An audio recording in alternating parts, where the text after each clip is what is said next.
Diriwayatkan Imam Muslim, Rasulullah SAW mengatakan, yadkhulul jannah aqwamun afidatuhum mithlu afidatit thair.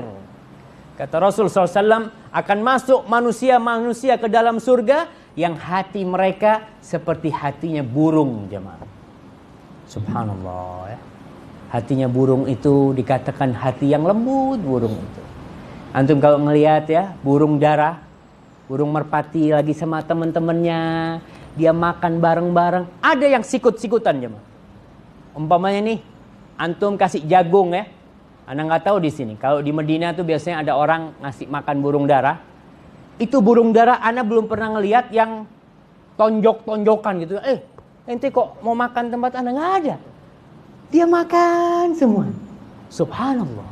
Seperti hatinya burung jemaah.